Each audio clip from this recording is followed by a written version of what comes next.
What's up, y'all? I'm Mika Fabs, here with the boy from Britain, X-Scoundrel. Thanks, Mika. Welcome, everybody. Yeah, I'm really excited to get into this. Absolutely. Welcome back, guys, to the Wild Rift matchup analysis to give you the lowdown on the amazing teams that you will be seeing at the Horizon Cup. We've got some fantastic teams to introduce you to today, including the LATAM and European champions. And Southeast Asian champions. Of course. Let's get straight into it. Yep. Representing Europe in the Horizon Cup will be Team Queso from Spain, and whilst they might sound a little cheesy... I knew that was coming. Sorry. One dad joke per episode in the contract, gotta do it. But more importantly, they managed to take down European powerhouses in the form of RixGG and Gamelord to claim their title in the Origins series, proving their worthiness of representing the Europe, Middle East, and North Africa regions in Singapore.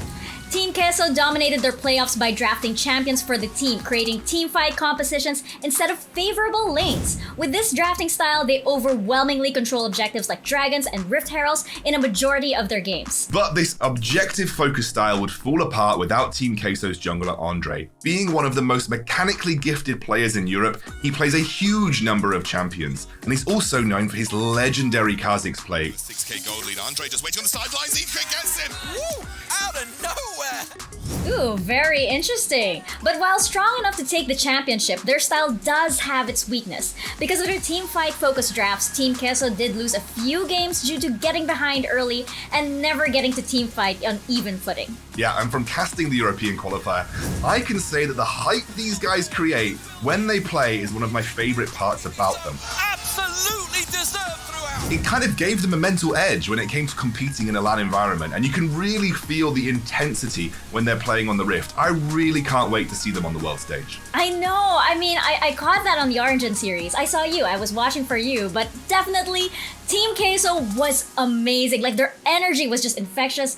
I can't wait as well. And the question is, will Andre and Team Queso be able to bring that team fighting hype all the way to Singapore? We'll have to wait and see. Winning the Latin American qualifier was Ebro Gaming from Argentina. Ebro Gaming is one of the fastest teams at the Horizon Cup, averaging about 17 minutes per game.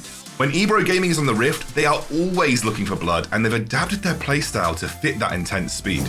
And for one, their support player Jasly roams much more than other supports. Especially on picks like Janna and Rakan, Jasly will be supporting his jungler for early invades, rotating the Baron lane for dives, shadowing his mid laner, and pretty much anything except laning with his dragon later. With Jasly's pressure, Ebro completely controls the pace of the early game. And when it comes to team fighting, Ebro Gaming waste no time. As soon as these guys group up, they are instantly ready to throw everything they have at their opponents. Not only that, but their coordination on engages is consistently clean.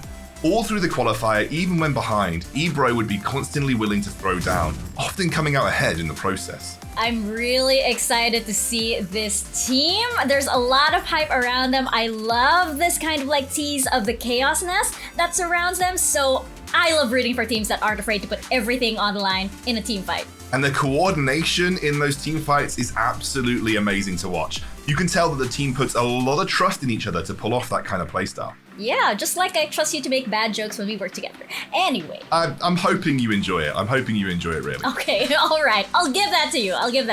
But will Ebro Gaming's speed and aggression continue to win on the international stage? Taking the first two seeds from the Southeast Asian region is the Vietnamese team SBTC Esports. Now on top of being a very mechanically talented team, SBTC has a uniquely large roster of 10 total players. They used this throughout the qualifier to switch up their playstyles and catch their opponents off guard. SBTC also has some unique picks that their opponents clearly couldn't handle in the qualifier. Akeno, for example, the support player for SBTC, is an absolute monster on Thresh. While the other supports at the Horizon Cup rarely pick Thresh and maybe they might struggle to win when they do, Akeno actually picked it up in 12 different games and had a win rate of 75%. That's really impressive given we haven't seen much Thresh in competitive play at all yet. Their main dragon laner as well, Kiral, went 4-0 on the rarely picked Ezreal, and their jungler TF terrorized the Rift on his Nunu, going 5-1. And speaking of TF, so while all the players on SBTC are among the best in Southeast Asia, TF is without a doubt the best jungler in Southeast Asia and therefore the world. His decision making in the jungle as well as his ability to outplay his opponents is unparalleled. Watch out for his partnership with Julie in the mid lane. While Julie might be controlling the pace of that game, TF is going to be all around the map causing chaos and making sure their opponents won't be able to recover at all at any point in the game. I am so excited to see TF on the world stage at the Horizon Cup. So my burning question for this is, will Ebro's chaotic style allow them to contend for the cup? I think it could put them in some really good matchups, like against Team Queso potentially. That clash of team fighting style is going to be really exciting to watch.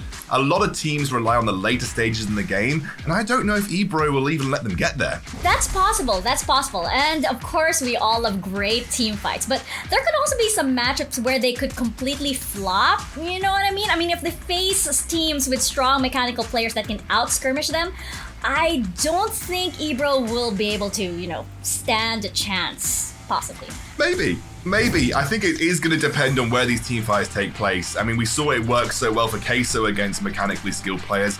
Maybe they'll be able to replicate that success at the Horizon Cup too. Now, I'm going to talk about my burning question. Will SEA dominate Wild Rift like other mobile games? Since you're a completely unbiased and objective perspective, what do you think, Mika? Why is that even a question? I mean, I have to say, why is that a burning question? I mean, of course, there's only one right answer to that. Of course, mobile gaming is incredibly popular in Southeast Asia, so I doubt we'll ever be a weak region in any mobile game. That's true, Mika, but China in particular could be a huge powerhouse in Wild Rift, with Korea and Europe closing the gap as well. That is going to be very, very interesting, and we'll just have to see what happens, my friends. What are your burning questions? Let us know what's on your mind, and we will be back with more on the teams and matchups to watch at the Horizon Cup.